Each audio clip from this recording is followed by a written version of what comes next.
ಮಾತಾಡ್ತೀನಿ. ಸಾಮಾಜಿಕ ನ್ಯಾಯ ಆ ಒಂದು ನೆಲೆಗಟ್ಟಲು ಆಲೋಚನೆ ಮಾಡಿದಾಗ ನಮ್ಮ ಶಾಸಕರು ಮುಂದಿದ್ದಾರೆ. 224 ಜನ ವಿಧಾನಸಭಾ ಸದಸ್ಯರಲ್ಲಿ ಅತ್ಯಂತ ಕ್ರಿಯಾಶೀಲರಾಗಿ ಏನು ತುಳಿತಕ್ಕೊಳಗಾದಂತಹ ಜನಕ್ಕೆ, ಶೋಷಣೆಗೊಳಗಾದಂತಹ ಜನಕ್ಕೆ, ದಮನೀಯತೆಗೊಳಗಾದಂತಹ ಜನರ ಪರವಾಗಿ ಇಡೀ ಕ್ಷೇತ್ರದಲ್ಲಿ ಮತ್ತೆ ಅವರ ಸಿದ್ಧಾಂತಗಳನ್ನ ಇಟ್ಕೊಂಡು ಏನು ರೈತಾಪಿ ವರ್ಗದ ಜನರ ಪರವಾಗಿ ಕೆಲಸ ಮಾಡ್ತಾ ಇದ್ದಾರೆ ಅಂತ ಶಾಸಕರಿಗೆ ನೀವು ಇವತ್ತು ಏನು ಒಂದು ಸನ್ಮಾನ ಸಮಾರಂಭ ಇಟ್ಕೊಂಡಿದ್ರೆ ಇದು ನಿಜವಾಗ್ಲೂ ಜಿಲ್ಲೆಗೆ ಮಾದರಿಯಾದಂತಹ ಕಾರ್ಯಕ್ರಮ. ಯಾಕೆಂದ್ರೆ ಅವರು ಶೋಷಿತ ವರ್ಗಗಳ ಸಮುದಾಯಗಳ ಪರವಾಗಿದ್ದಾರೆ.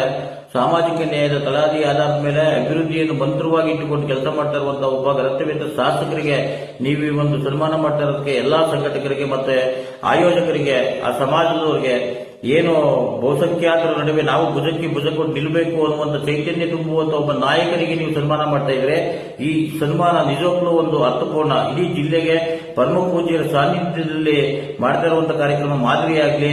ಏನು ಈ ಜಿಲ್ಲೆಯಲ್ಲಿ ಹಲವಾರು ಜನ ಹಿರಿಯರು ಬಂದು ಹೋದ್ರು, ಆ ಸಾಲಿನಲ್ಲಿ ರಾಜ್ಯ ಮಟ್ಟದಲ್ಲಿ ಮತ್ತೆ ದೇಶ ಮಟ್ಟದಲ್ಲಿ ಬೆಳೆಯುವಂತ ಶಕ್ತಿನ ನಿಮ್ಮ ಮುಖಾಂತರ ನಮ್ಮ ಶಾಸಕರಿಗೆ ತುಂಬುವ ಈ ಕಾರ್ಯಕ್ರಮ ಆಯೋಜನೆ ಮಾಡಿರುವಂತಹ ನಮ್ಮೆಲ್ಲರಿಗೂ ಅನಂತ ಧನ್ಯವಾದಗಳು ಸಲ್ಲಿಸ್ತೀನಿ. ಶಾಸಕರ ಪರವಾಗಿ ನಮಸ್ಕಾರ.